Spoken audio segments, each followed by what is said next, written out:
Ready? Yes. 3, 2,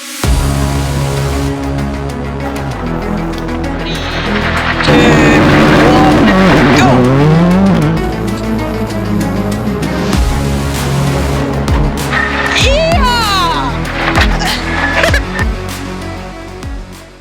Hello everyone and welcome back to another episode of my Off the Track Motorsport podcast. This week, off the back of the Beatsons Building Supplies 2025 Mull Rally, we have Alan Scott. Alan, welcome aboard. Oh, hello, how are you? Yeah, good. We were just having a quick chat there before as we're setting up. We're saying like, so we weren't a bit more prepared because we're kind of knackered, and you agreed. It's quite big time. quite a weekend. I think the weekend takes a fair bit out of you. You don't really realise it, but the late nights and then not a lot of sleep in between legs. It takes its toll, and then especially with Rally Sunday as well. It's a wee bit to get used to. It certainly is. How did you find your sleeping pattern on the lead up to the event and over the event? Did you get much sleep? To be honest, quite well. One thing, I got across the island on Wednesday. Done a wee bit of recce on Wednesday, and then decided to stay up a little bit later than usual. I say a little bit later. It was only like 11 o'clock Wednesday night, and had a long lie Thursday just to try and get yourself into the later sort of sleeping pattern rather than waking up at 5 in the morning. You know, stuff like that. But I actually slept really well, and then had managed a wee sleep in between legs 2 and 3 as well. Just half an hour, but it's sometimes that's all you need. Yeah, I actually noticed it myself. See, after leg number 1, when did we finish? Like kind of about 1 o'clock in the morning, and then we weren't kicking things off till 12. I thought that was fantastic because you got like a chance to, come back. You could stay up and eat, and then you managed to get like a good sleep. How's your eating over the weekend? Do you get nervous? Can you get the food down? Or? Nah, to be honest, no problem at all. I didn't seem that nervous. It was just out for a wee slow burrow about, and that was it. So I don't know. The nerves didn't seem that bad. The nerves were pretty bad at like the start of the stage. Just as soon as you get up to a time control, it was then you feel a bit sick. But as soon as it's 3, 2, 1, then it's okay. And once you get the first stage out of the way, it always seems to just look after itself after that. So yeah, I ate really well over the whole weekend. Stuffed my face, and yeah, that was about it. Good. Now, you said there, what was the word you used? We just went for a little burrow round. I would probably disagree with that, Alan. I don't know. A fantastic weekend, and probably the standout performance of the event. How did that go for you? How were you happy with your pace? I mean, you must have been happy, and was that a surprise to be so far up? I mean, I had a look on EWRC at the times just there, and I think was stage 1. You were was it 11th or 12th? Yeah, I mean, in terms, thank you very much. In terms of like the weekend in general, it went really easy for us. There was obviously car issues throughout, but the lads took care of that, and they were absolutely spot on. But me and Rachel were saying about it. See, when everything goes well and it just clicks, you don't need to think about it. It's just a case of you go out, you drive about, before you realise that the stage is over. And in terms of like our own performance, yeah, we're absolutely delighted with it. We never thought it would be that good. Even after stage 1, everything felt safe. There was no moments at all the whole weekend. I can count on one hand the amount of times we locked up the brakes. So it was all just a calculated drive. And yeah, when it goes like that, it really is easy. Yeah, and obviously we've seen a bit of your in-car and stuff that went up, and a very smooth and kind of calculated driving style. Where does that come from? Have you got a go-kart background, or what is your background before jumping in the rally car? Nah, in terms of that, the only background that we've really got is like essentially the sim racing. What we've done over COVID, and it's been something that ever since growing up, had like a steering wheel on the PlayStation. Played on that for a bit of fun, and then when COVID came across, we obviously took it a bit more serious when there was the British Championship sort of thing, and that's pretty much the background history. All right, yeah, maybe had like a bit of crack on go-karts, just higher ones and stuff like that, but nothing in terms of racing. Yeah, it's I love that you've kind of brought us round and spoke about the sim racing, because everyone says, "Oh, that Alan Scott's here," or Alan Scott, and I'm like, "Oh, Alan 6R4." Exactly. I knew you as Alan 6R4 before I knew you as Alan Scott. I know, 100%. Every time I see it, it's always Alan 6R4. So Yeah. nah, And it's it's good fun. probably not as polite as that either. It was probably that bloody Alan 6R4 again thrashed us on the sim. I That know. was a fantastic time, just for everyone watching. Both Alan 6R4 here and myself, we were rallying as part of the EBRC during COVID, because obviously the rally couldn't happen. So the BRC running, let's say, an esports side, and that we were on Colin McRae Dirt 2 for that, weren't we? Yeah, exactly that. And yeah, the championship came about, and it was almost a case of, well, if you're doing nothing else in COVID, why not dedicate some time into playing the game? It's good fun. There was always a good crack about it, and yeah, everybody loves a bit of competition as well. Yeah, yeah. It was a great thing to keep us busy during COVID.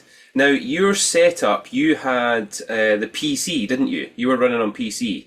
Yeah, exactly that. So I had a PC, and then yeah, just like a Logitech steering wheel on my granny's old table with a couple of weights on it to keep it down, and yeah, it worked an absolute treat. I think if anyone knows or has tried like sim racing or sim rallying, like to hear how you're on a old Logitech steering wheel and it's just kind of like belts and braces on the table, compared to some of the setups that a lot of folk have, it really was an incredible achievement. Now, obviously, you went on and you are a British rally champion, aren't you? Yeah, well, exactly that. So, to be the EBRC champion, it was some crack. Sadly, nothing ever came of it, but yeah, it was good fun at the time, and then I think it helped massively in terms of getting actually into a rally car, because the like second nature of driving is already there. Yeah. So as long as the car does exactly what you expect it to, it's fine, and then it gives you the reaction times as well. I think that's the main thing, to always correct it. But yeah, it definitely helps. It sharpens you up a lot, doesn't it? I think, certainly, I've talked about this in the past, with limited seat time and you've got to use the options available to you. A simulator is a fantastic tool that can be used. As you say, it sharpens you up, it gets you listening to pace notes. And there's a question actually, do you use a pace note system that's the same as a simulator, or do you use opposite?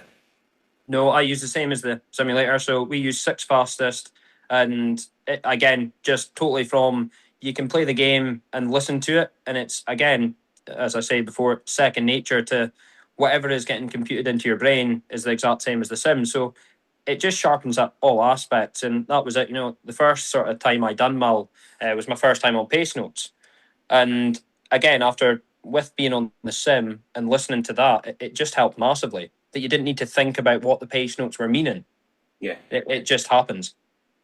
Now, you obviously running those notes, did you write your notes for this year, or did you buy organisers' notes for it? So we bought Killian's notes, so on the pace notes. And in terms of that, we didn't do much recceing this year. It was just a case of we done one pass of everything. And that was it, just to make sure they were happy days. We had no changes to the notes. We added in maybe a couple cautions into bits just to tweak my memory about whatever it was, just like, for example, the Christmas tree corner. Yeah. There's no way I'm going off there. That's one thing I said to myself.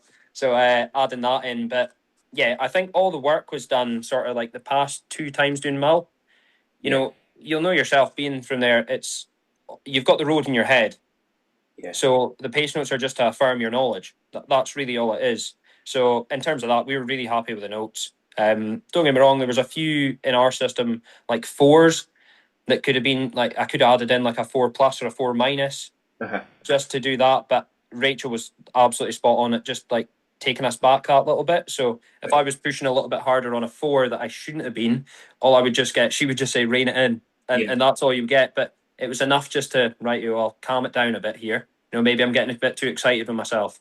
Yeah. But yeah, the notes worked absolutely fantastic to us. Yeah. No, that's good.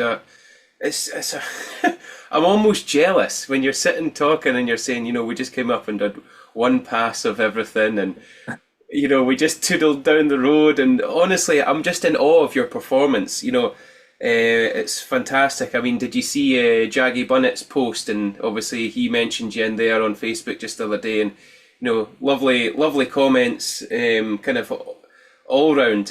I think everybody's really, really proud of your performance, and yeah, to only come up and do like one pass on the recce is fantastic. To go out, you're obviously driving to your notes and very within the limits of, let's say the car or your ability. If you've not had a lot of moments or anything, it's a real testament. Like, hopefully folk watch this and just immediately go and buy a simulator. No, thank you very much. And yeah, exactly that. And that's really where everything stems from, is the simulator. Of when you don't need to think about the driving and everything just happens, it really does make it easy. And all it takes is, I'm very lucky, I've sort of got like almost like a photographic memory. So I'm really good at sort of memorizing things. And so that's the way I usually do things for rally. I'll watch the DVDs or something, for example, if I don't get a recce. Watch a DVD maybe once or twice, and it's more or less in my head at that point there. And then the notes are just I double checking what my knowledge is. Wow. So that's usually how I sort of do the events. Whereas Mal doing it before, because you've done it, you already sort of expect what's coming up, and yeah, the notes are just there to help. Don't get me wrong, you could probably write a note system that would work better for myself, but I'm not that confident in writing a set of notes because I don't really know them that well. I've done, I think, probably less than 10 page note rallies, Yeah. so I don't have the knowledge to write notes for myself yet. Maybe it'll come with time, Yeah. and then that way you can do it that tailors yourself. But yeah, I find it hard doing a recce to then adjust a note, say, all right, maybe this is like a slightly faster 4, or this is a 3 instead of a 4. Mm-hmm. I think I'd rather just trust the notes that are given to me. And then if there's any little discrepancies, that's when I like sort of tail it back to maybe, instead of pushing 100%, push maybe 90% or 95. Where Yeah. if something does happen, you've still got that little bit of leeway that you can't just, a wee left foot on the brake just to slow it down a bit more, or turn it in that little bit more. Mm-hmm. So I think that's the way. Probably going for next year, we'll just maybe spend a little bit more time recceing, and then try and see if we can properly nail the notes. Yeah. But other than that, yeah, it's just going out for having fun. I think that's the main thing as well, is you just need to go out with a smile on your face. That this is the reason we all do rallying, is to put a smile on the face. And like last weekend was exactly that. It was just great crack. Everything went well, and again, you were enjoying yourself. Not looking at the times or getting caught up at that. We were just going out to have a smile and then get to the end of the stage. That really was the end goal. It's really good to hear, and I suppose you would probably agree if I was to say that when you're in that mindset, if the pressure's off, say, and you're there, you are enjoying it. Like the times come, like Yeah. kind of slow as smooth, smooth as fast. If you just go out and you're just, as you say, okay, you might have said we're just kind of like cruising around or whatever, but that is actually driving very fast. It's, well within your limits, nice and relaxed, and you've got a lot of additional mental remit to deal with any kind of moments or any like wee wobbles. There's so much more available if you are enjoying it. And as you Well, say, it's just brilliant fun, isn't it? exactly that. And as you said, having just that little bit extra mental capacity, rather than thinking I need to push here, I'm pushing to the limits. It almost takes away from just driving. So it's easy to get like caught out at that. Whereas if you're just driving to whatever you think is comfortable, that way it's a little bit easier to maybe push that wee bit harder. Or if you're just in a comfortable frame of mind, then sometimes that's all you need. Yeah. And obviously this rally was fantastic, and I'd like to kind of maybe talk a bit more in the details of it. Like, so before we get into this rally, how would you say you've done the rally? Would you say three? Is it 3 times now you've done Mull? Yeah, so that was the third time of me doing Mull. That's your third time. The roads have changed, I would say, quite a lot, with a lot of new tar and stuff. There's slightly less bumps, more like racetrack style. How would you say the rally has changed in the 3 years that you've done it? To be honest with you, it's definitely changed. Of the like bumps and bad bits of road are definitely out of it. So that challenge is out. The new challenge with the new tar is it's so much faster. It's when you think of the new tar, you think it's going to be really slippy. But for example, like over the locks, Yes. if you've got the old section of tar that's been polished right at the locks, that is like ice. and then you come onto the new tire and you've actually got a fair bit of grip. So you can adapt and push a bit more. So instead of the loss being like absolute ice for the majority, aye, all right, it's only maybe still a third of it is like ice. But some of it is, just like a racetrack coming onto there. And up the Glen is absolutely fantastic. Like that is as good as it gets when it's just you're committing to blind crests and on the notes, and it's just, you're sitting on the limiter. That's pretty much as good as it gets in terms of that. But also losing the south side of the island, it takes away a factor of that. Like, for example, Knock or Screeden or Greben, the bumps there, you just need to commit to them. Yeah. So there was almost not that challenge this year. Don't get me wrong, Calgary, I think, in terms of the bumps, is probably, really, really bad for us. That's the one that we found was pretty bad, where you had to commit to some of the bumps and stuff over the tight section, where the Armco is. Yes, yeah. But other than that, everything else is pretty smooth. Yeah, it's definitely... I think, as you kind of touched on it there, it's becoming a slightly different rally. And yeah, really gutted to have missed out on Greben and Screeden. I think it's a credit to Colin and his team for pulling the rally off. I think after the first rock fall and it got cleared away and we thought, right, they're going to bring it back together. And then the second one was kind of like the nail in the coffin, and that was it. And there was actually a lot of concerns that, is this rally going to continue on? So, credit where credit's due. What a fantastic job they did to pull that together. Well, exactly that. It's in putting in a route that is full mileage, that it's still, it wasn't even like it was really repetitive. There was loads of different and change that they done with the small route that we actually had. And it worked out a treat. All right, yes, going over the locks however many times towards Tob, it does get a little bit repetitive, but there's not much you can do. When you're dealt that hand, it's what you have to do. Yeah. And I think the whole organising team done fantastic. Yeah, no, they really did. They really did. So yeah, let's bring it into Friday night. What was, let's say, your tyre choice? Because there was, concern. Is it wet? Is it dry enough to get a soft slick? Or how do we go? What is Alan 6R4's approach for Friday night stage one? Talk me through it. In terms of that, I was a little shite bag, as you would say. In terms of that, I went full wet, and I was like, I'm not risking it. I was like, at least with the Pirelli wet, if it's a little bit dry or if it's dry, they're not going to completely tear themselves apart. Or if they do, they'll last the whole night or last till service, is what my initial thought was. So, yeah, we just went out on full wet and basically just seen how it went. Set the tyre pressures before stage one, got through stage one, and they were way up. The fronts were up like 36. So dropped them down to 30.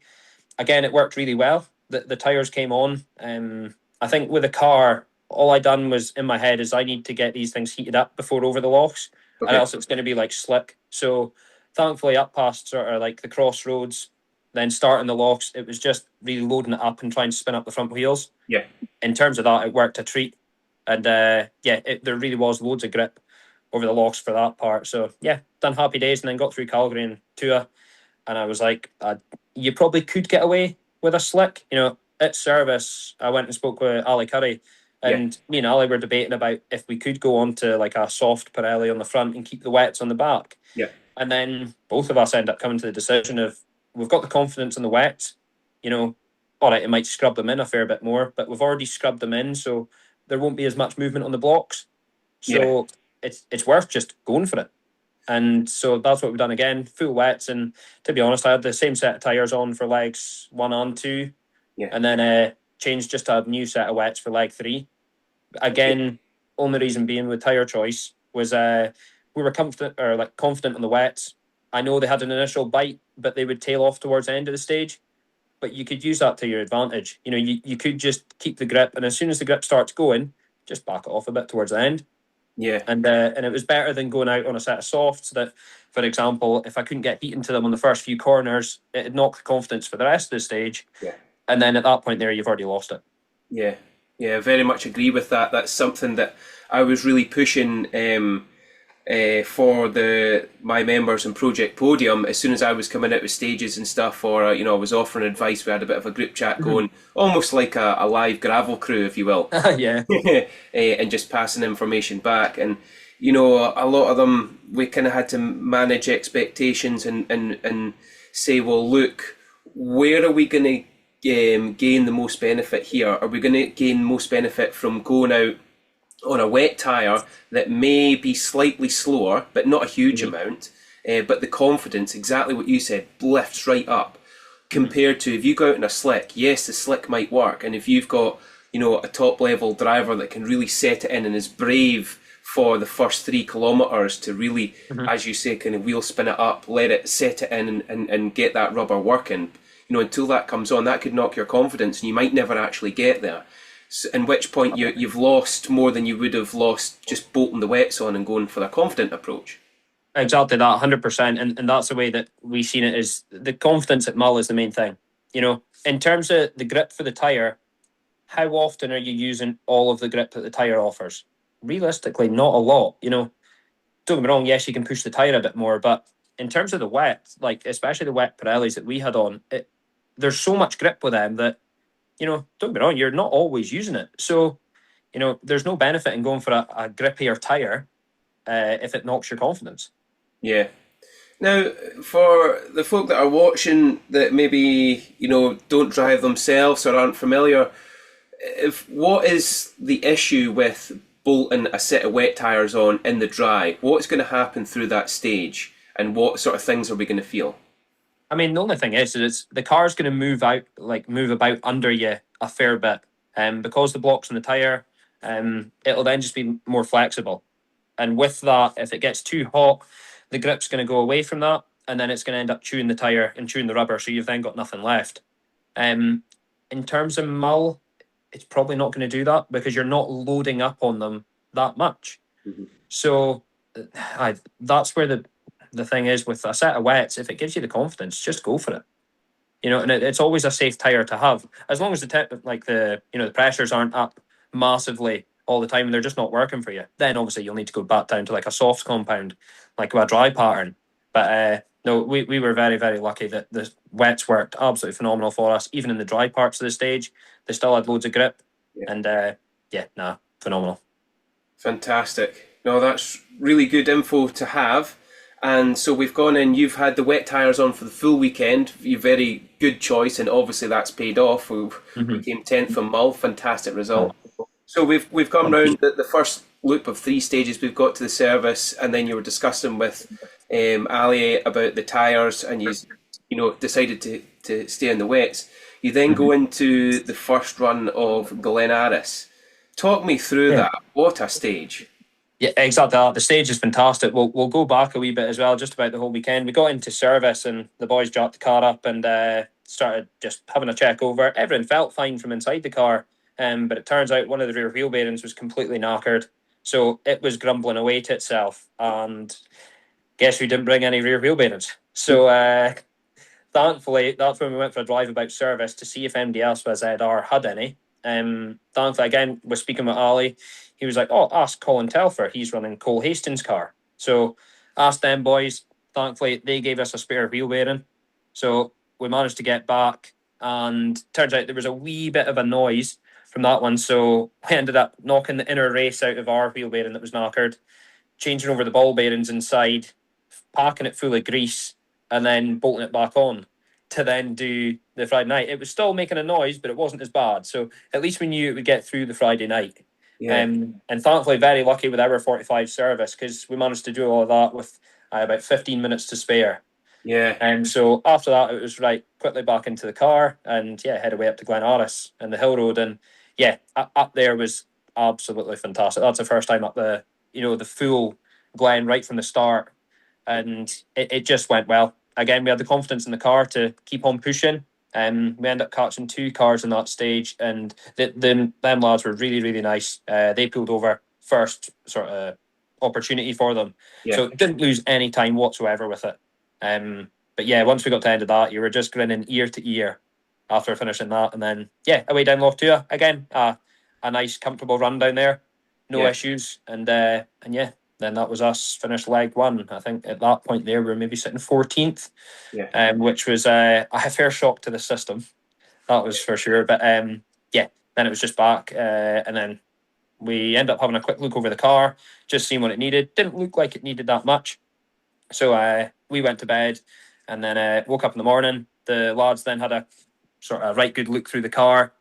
Turns out we were very lucky with the throttle cable. Where it pivots onto like the actual sort of throttle bodies itself, the pivot had actually seized. So it was then just cutting through the throttle cable.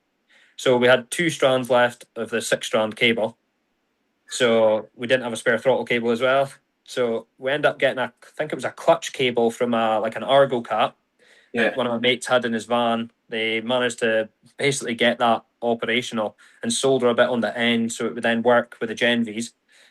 So that was very lucky there. Then also Ryan Ingram thankfully had a brand new wheel bearing that fits a Honda Civic that is the exact same as an MGZR.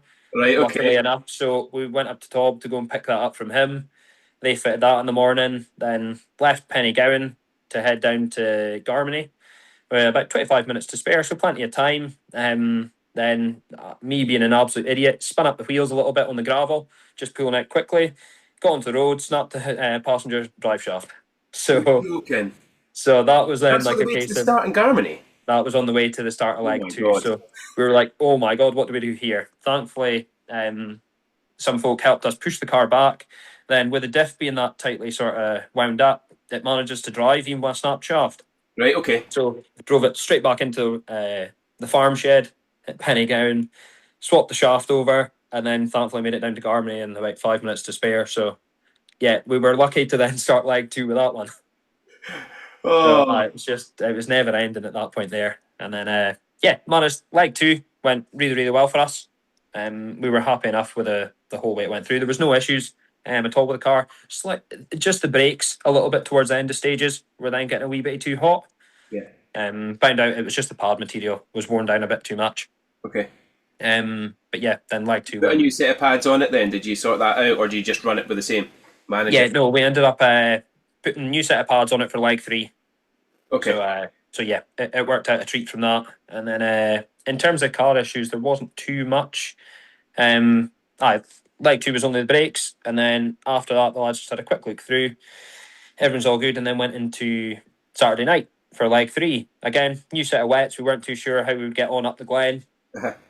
It was just one of these that you sort of have to set a pressure and hope for the best.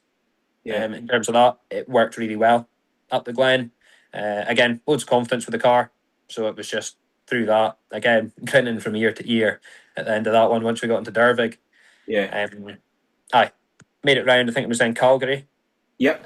Calgary. Again, it was a stage where we were very tentative at the start. I just didn't have any confidence in the tyres. Right, okay. But I think it must have just been that it was slippy for everybody. Yeah. It was just really as simple as that. And then after the steps, we just had it was just when it's ice, I don't know, maybe a mile after the steps, there's for us a right 2 and left 2. Uh-huh. And there was just no grip whatsoever. Right. So that sort of knocked confidence a bit there. But then after that, it was totally fine. Through the lofts, all good. And then found out once we got back to service that we'd somehow lost oil cap for the engine. Oh. So it must obviously unscrewed itself. And also the alternator was making a little bit of the alternator belt was squeaking a little bit when I had the lights on. If I had the lights and the heater on, it would then squeak. So we just ran with the lights without the heater on. Yeah. And then just at times putting the heater on through the sage. Just to clear the windscreen. Exactly that, just to clear the windscreen. Got back, found out that the only thing holding the alternator on was the little tie bar at the top for tensioning. The bolt had fallen out the bottom. So we thought, oh my God. Turns out the way the bracket has been done, you need the certain length of bolt to go into it because it doesn't have a nut. It's threaded into the bracket. Okay. So thankfully, old Defender 130 gearbox cross member bolt is the exact length that you need. So we've got one of them on, and the oil cap off again, the same Defender, fits straight onto an MGZR. You must have a massive list now of all the different cars that could take wheel bearing off Honda Civic, clutch cable for the throttle cable, all these parts. Brilliant. Honestly, it's one of them things that makes Mull. It's all the lads back at service were phenomenal. It's a case of you get the job done with whatever you've got. Yeah. It's the end of the day, you can only piss with the cock you've got, so you just need to go for it. So And that's exactly what we done. So I thank you very much to Ben for his defender. So he didn't manage to go anywhere that night. I then gave him his oil cap back in the morning, and Yeah, and did that the was oil gone. come out and go over stuff in the engine bay? Like, was there any risk of fire or anything? Nah, not really. To be honest with you, there was like a little bit on the bonnet, and then it went down sort of like the back and covered the air filter. But Yeah. thankfully, the exhaust manifold's at the front, so there wasn't any sort of risk of fire. Thankfully, we've dealt with that a fair bit this year, as it is with 2 fires in the car. So, Yeah. thankfully, it wasn't a third one. Yeah, goodness me, that's not something you want at all. Was that? I mean, obviously you came in to the end. You wouldn't have known that you'd lost the cap until you come to the end. Was there any there wasn't any oil or anything come up onto the windscreen or anything like that? No. Nah, nothing like that. There wasn't even any signs. It was still holding good oil pressure and stuff like that. So it's literally just was the oil cap falling off before service, and then yeah, managed to get through the last stage at the Glen over the locks, and yeah, no, it was good. As soon as we got in, we were checking the results because obviously we'd passed Hugh Hunter. He was, or not Hugh Hunter, Hugh Brunton, sorry. Yeah. Changing a punch on the stage, and then we thought, didn't even think how far behind him we would then be. Yeah. If we would gain another position, because I think we were 11th going into the last stage, and then yeah, came down across the finish, checked the results, and 10th overall, and me and Rachel were just gobsmacked. So yeah, it was some weekend.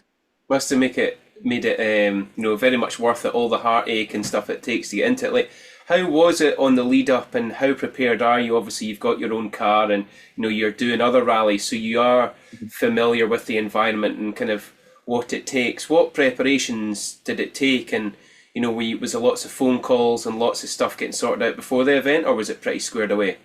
To be honest with you, it was pretty hectic. In terms of rally that we'd done before that, we'd done the Grampian rally back in August time. Yeah. So got unlucky with that. There was a big stone in the middle of the road in a rut, already committed to the line, couldn't do anything. So once we hit the stone, it bent the sump guard, the cross member, took like the oil filter housing off the front of the engine block. So lost oil pressure there. It only ran for maybe 15 seconds before I shut it off, because we stopped at the side of the road, and then the oil going onto the exhaust caught fire. So we managed to get the fire stick onto it. Again, the fire stick saved the car. Yeah. So it was out in the case of 10 seconds, if that, and then I switched the car off. So we thought we would get lucky by just new filter housing on, fill it back with oil, and see. So that's what we done. The oil that came out of it again was clean enough. There wasn't any metal deposits or anything. So thought we got lucky. Started it up. It was totally fine. It didn't sound like it was chapping or anything like that. And then one of my friends was like, "You'd be as well just check the big end bearings. There's no harm in doing it just to see." Thankfully, we did. So that was 3 weeks before Mull. We checked the big end bearings, and turns out big end bearings were down to the copper. The crankshaft was knackered. One of the rods was knackered. So that was a case of, oh my God, how do we do this now? Basically. Exactly that. So thankfully, the lads at Precision Engine Services in Elgin, they managed to take it. They got the car, I think it was on the Monday, and they had the engine rebuilt and ready for the Thursday. Wow. So that was a Thursday. That was 2 weeks before Mal. Then got the car just checked over mapped wise. So that was happy days. It was Friday, 2 weeks to go. The week after that was the exhaust. Again, at the Grampian, with it being so rough with the gravel, it burst a hole in the exhaust. So we needed a new centre section. Yeah. Thankfully, we'd done that. And since Argyle, we'd been dealing with fuel surging issues with the car. Okay. So once it's been less than half a tank, if you're cornering hard left or right, it'll always surge and splutter itself. Okay. So we ended up fitting a fuel swirl pot. Thankfully, that solved that issue.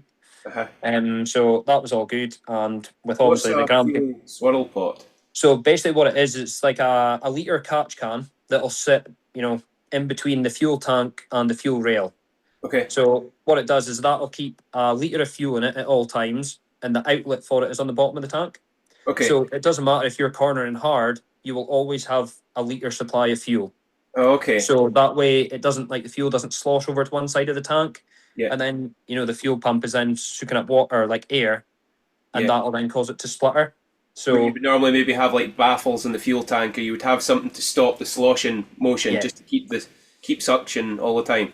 Exactly that, keep suction. And with it being a standard tank, we could try and put baffles in it, but it's one of these things that you're unsure if it's going to work. Okay. So we thought swirl pot, that way we're sorted. Yeah. So done that, and then with the Grampian as well, with it bending the sump guard, that was beyond repair, so we needed to make a new one. So again, that was basically the Monday before Mull. The Smitty, they're like blacksmith in Grantham where I'm from. Yeah. He managed to bend the metal, and then we were welding on like the old blocks and welding it all up. So that was Monday, Tuesday before the rally of getting the sump guard all sorted, and then Wednesday or Tuesday night was then when the car was all ready to go. We left Wednesday morning, and then we were on the island. So And it is was that kind of why you only had such a short period of time to recce then? exactly that, because we had planned to come across sort of 2 weeks prior on the weekend to do Yeah. 2 days of recceing. You know, essentially try our best to do like a full night recce, do the night stages, twice, and then the day of just doing the day stages. Yeah. That's usually what we've done before. And then all we do on the Thursday before the rally is just go out for one last pass just to make sure that it's in our head, and then that's us. But obviously this time we just didn't have the time. Yeah. So yeah, only managed the sort of like Wednesday afternoon and night, and then Thursday. Yeah. I mean, there was obviously lots on. You might not have even got to Mull if you'd decided to come a bit earlier. With Storm Amy, the place was destroyed. There wasn't even any power or anything. There was welfare units on the go and all sorts.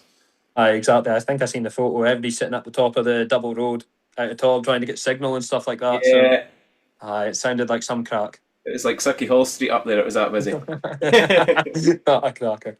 No, it's great to hear like that kind of. Obviously, Mull is an endurance event, but what it takes to bring such a thing together and kind of running your own car and stuff like it. Who have you got behind you? Who's involved? Like, is it a family affair, or have you who supports you and who's part of the team? Yeah, I mean, in terms of part of the team, it's mother and father as well. They support massively. Again, a load of my friends. My friend Jamie, I used pretty much his workshop to then keep the car, do all the work, before the event, and stuff like that. There's a good friend of mine, Ben, as well. He came across and helped. In terms of there really is loads of people that come across, and it's all like sort of a family environment and a team environment of me and my friends. There are some lads that help with car preparation and bits like that. Like we've had a G&M sort of mechanical services. Yeah, yeah, They help prep our car. Sometimes just when you're working full time, it's tough to then dedicate time at nights to try and sort the car. yeah, And sometimes it's like, you'll know yourself. It's like you'd be as well go out and work and let the professionals do the job. yeah, You might pot it about away in your own car, and it makes it even worse than before. yeah. It's just the joys of it. So it's having the knowledge, but we do pretty much the majority of stuff ourselves, and it works out a treat. And once you get a result like this, it's all worthwhile. Because it's months in preparation. For rallying in general, and people, it's great having the winter off of rallying, but in terms of that, you're stripping the car down, rebuilding it for next year, and even 4 months' time, it's not a lot when you're working full time to try and strip and fully prepare a car. It's really tight. Before you know it, you're waiting a week for parts, and then if you need something else, and also if work, for example, you need to work the weekends, it always has a backlog of it. Yeah, yeah. No, I can imagine it is. I've only owned my own car when I had a wee Citroen Saxo years ago, but just finding the time to do stuff, and like even having the tooling or the space and the sheds and stuff to do it, it's a very difficult thing to do. Are you quite mechanical yourself then? You take your hand to it, no problem? Yeah, no problem at all. In terms of stuff like that, we had when the lads rebuilt the engine, we had a little bit of an issue of the starter motor kept on sticking, and I'd sent it away to get rebuilt, but obviously just the tolerances were that tight that once it gets really hot, it then started sticking. Okay. So it was totally fine when it was cold. So took the starter motor off just to see how it was, because I had a spare one, and turns out I found loads of metal filings in around sort of the actual casing, Yeah. the gearbox, and I was like, oh my god, what's happened here? I was like, something's obviously destroyed itself. But I had already done 120 miles in the car to just bed in the engine. So I was like, how have I felt anything like that? And ended up stripping it out and taking the gearbox out to see what the issue was. And it turns out when the guys were putting the engine back in, they needed to grind a little bit away to get the drive shaft in. Right. And it was just the filings from that. So it was a major panic of You were taking the panicking. gearbox out. Oh my god, what's this? And it's just a bit of burr and filings.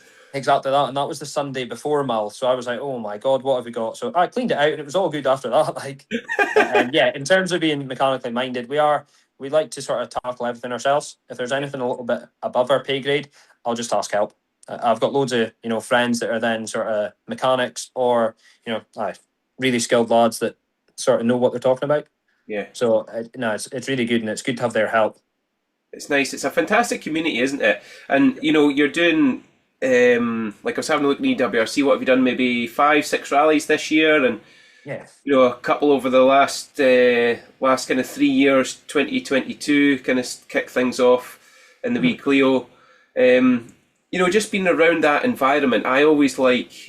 When I go to watch rallies and I'm walking around the service area, you get that feel where we kind of know each other, don't we? There's familiar faces and we have a bit of chat about this and a bit of that, and how's life and how's things going, and seeing it's an amazing thing. It brings you together, the rally environment, doesn't it? And it's such a lovely community, and some great familiar faces that you can get a good laugh with. Exactly that, and I think that's the best part of rallying is the community and the people associated with it. It's a very highly competitive sport, but nobody's sort of malicious with anything. Everybody just, again, we're out there to have a bit of crack. If anybody needs help, everybody's willing to help somebody. Yeah. Like even when we talk about the Friday night at Mull, people with their spare wheel bearing, like that's their only spare. They could just say, no, sorry, I'm keeping that in case I need it. Was there any of that? None whatsoever. It was, yeah, I have it, no problem at all. Yeah. So and that's the way that the community needs to be. Yeah. Of us all helping each other. At the end of the day, we all have a better time because it's not, awkward, or it's not, like bad blood at all. You really are just going out there, drive a car pretty quick around some roads, have a smile on your face, have a drink after. And that's when it needs to be. Exactly. That's it. It's such an amazing event, really, isn't it? It's kind of like a standalone, like mythical, mysterious event that's 2/3 of it's at night. Usually the window wipers are going absolutely flat out from left to right, and changing difficult, treacherous conditions, and you're wanting everybody to get to the end. You're wanting us all to come together so that we can rejoice.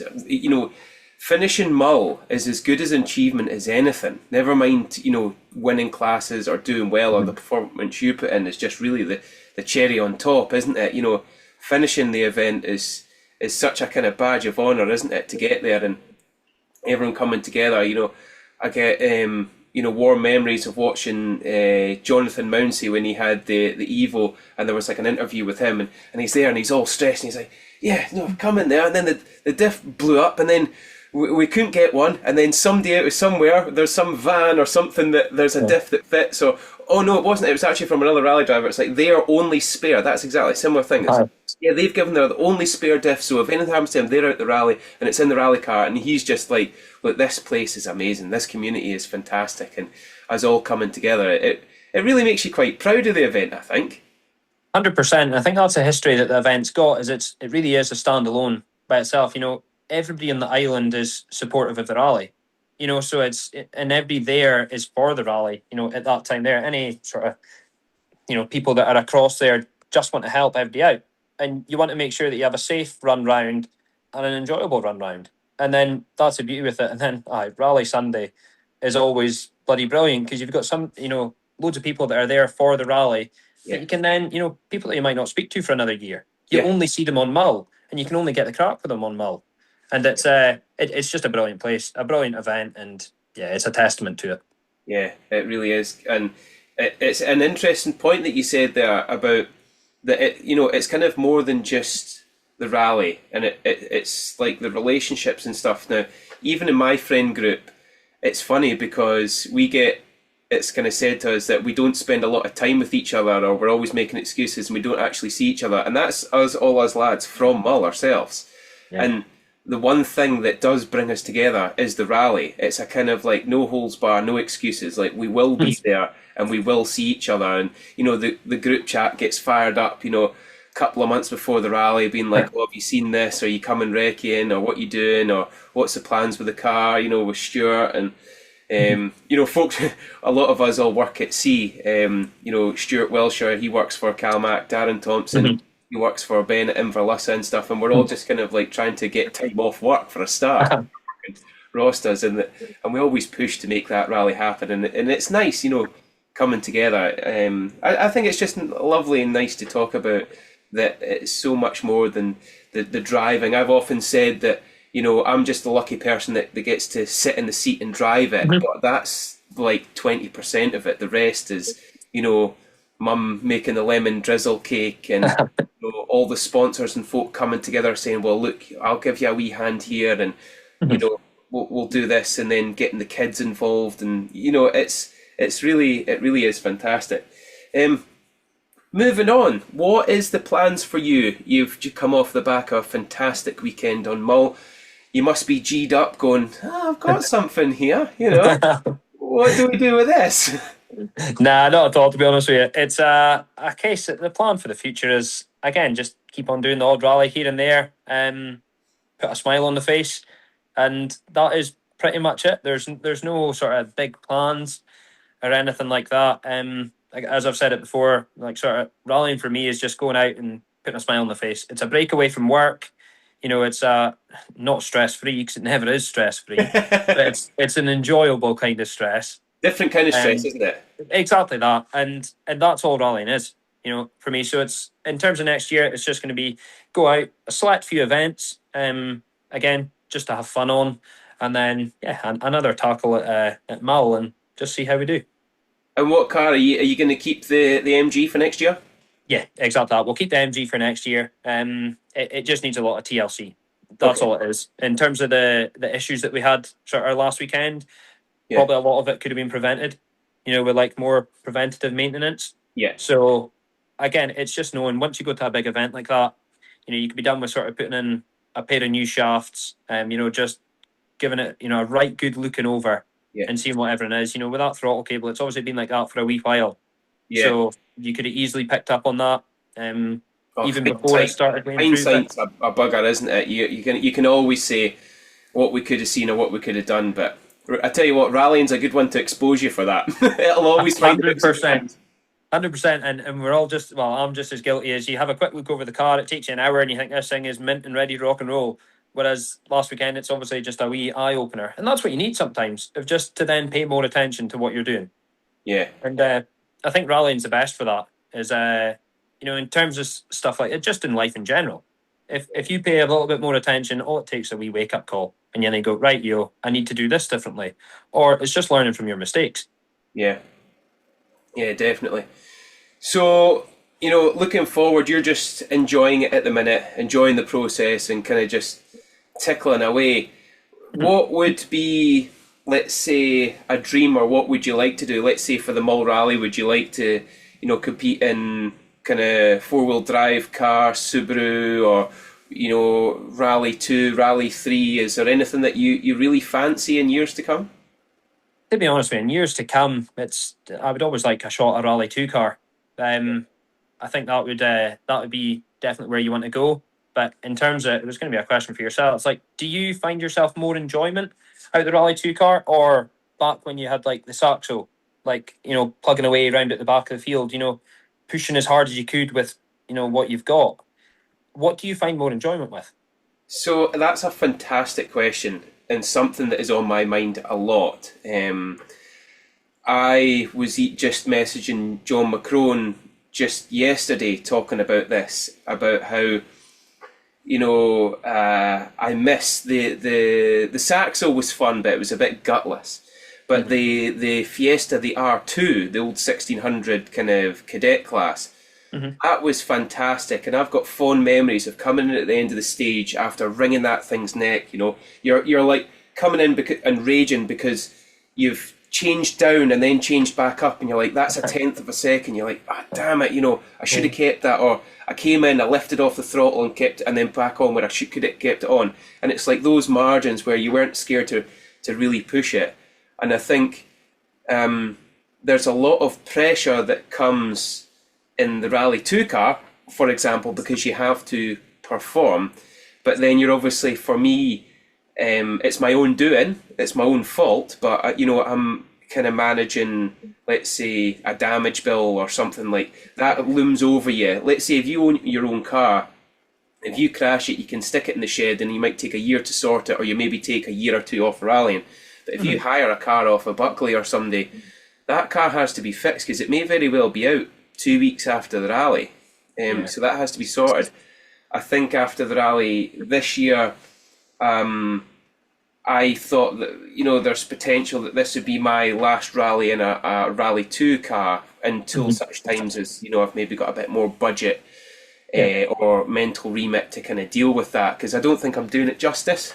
I think, bringing it back to your question, what's more enjoyable? Well, is it more enjoyable to be wringing the neck and putting in a performance that you've drawn a lot from the car, and let's say an old Fiesta 1600 R2 car, or driving a Rally 2 car at half a head, not taking any risks, coming round corners, lifting off because you're like, oh, I'm a bit scared because I don't know if it'll crash. So I think it's different because there's a lot more stress and stuff that comes from the Rally 2, but there's a lot more feeling of, wow, we've pulled this really difficult car together, and it gives you a bit of confidence to say, you know what, I can drive a Rally 2.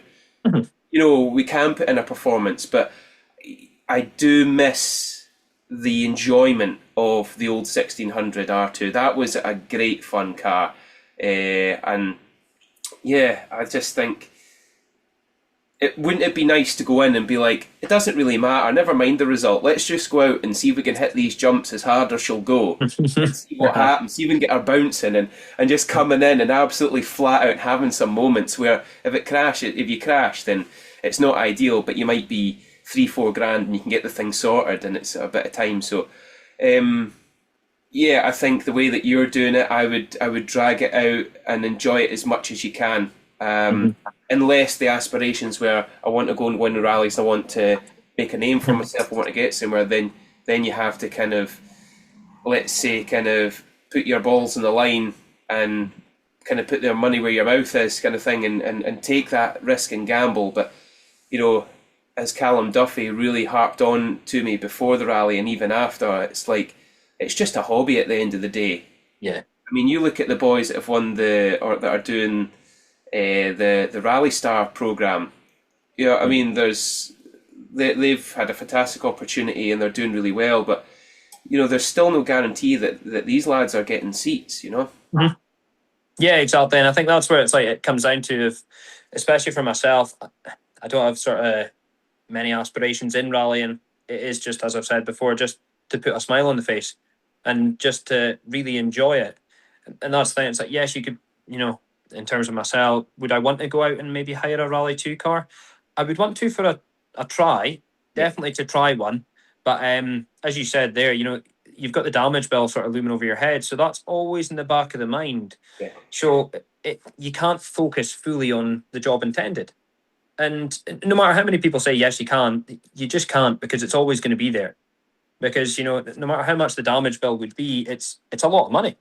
Yeah. In terms of that, it's probably the same that my MG costs. So that's when you think, in terms of that, yes, if the MG or something like that, if I was to have an accident and it's completely written off, as you said, you can take a year, 2 years off to then build up the budget again to afford to rebuild it, and then you're back again, having fun. It's all right, you've taken a dampener confidence, but it's better than 2 weeks off of trying to find, the money to fix this car that you've hired, and then after that there's nothing really to show for it, and it's probably not going to be an enjoyable experience, so it might kill the love for the sport. So it's, a lot of people have said after last weekend, is just keep doing what you're doing. If you enjoy it, that's really it.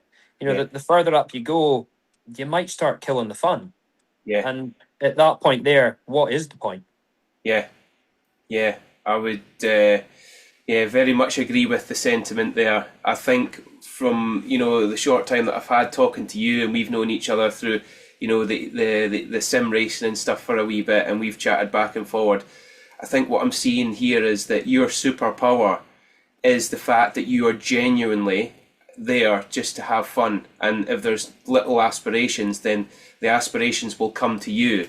I think just if you were to keep doing what you're doing, enjoying it, and that, as we were talking about, having that additional mental capacity, that remit, because you're so relaxed, you're like, well, we can just back it off a notch, you know, if the notes aren't quite there, or the tyre choice isn't quite right, well, we'll just ease her back, we'll cruise around at 90%, but you're 90% because you're so calm and enjoying, you still come at the end of the stage, smiling away, you've got some in-car to look back and have a laugh at, and it's a win-win all round, and the community and the family and stuff that's behind you, what an amazing thing. I think it's a superpower, and yeah, I wouldn't let anyone pressure you into kind of stepping up at any point. It's fun, have a go at it at some point, but you know, make sure and do it within your means, and keep that love and enjoyment for the rallying. Thank you, and I think that's just the way that we're going to go about it, and yeah, just take it from there. That is pretty much it. There's no sort of big plan or anything like that. It's just have fun every weekend and take it from there. Fantastic. Well, Alan, thank you so much, and as I say, hats off to you. Thank you very much, sir. I was so excited to talk to you after seeing the event. I was really proud as well, and it made me really happy to see such a fantastic performance over, you know, the Mull routes. I love the rally so dearly, and it's amazing to see, you know, fresh blood coming through and doing well, and hopefully we just keep plugging away. And you got yourself on the calendar, isn't I know. That's the best bit of the weekend. Yeah, that is going up on the kitchen wall. 100%, exactly that. Yeah. But, no, thank you very much for having me on, Fergus. It's been a pleasure. Yeah, excellent. Right, you take care and we'll chat soon. Good luck. Perfect. Cheers. Cheers.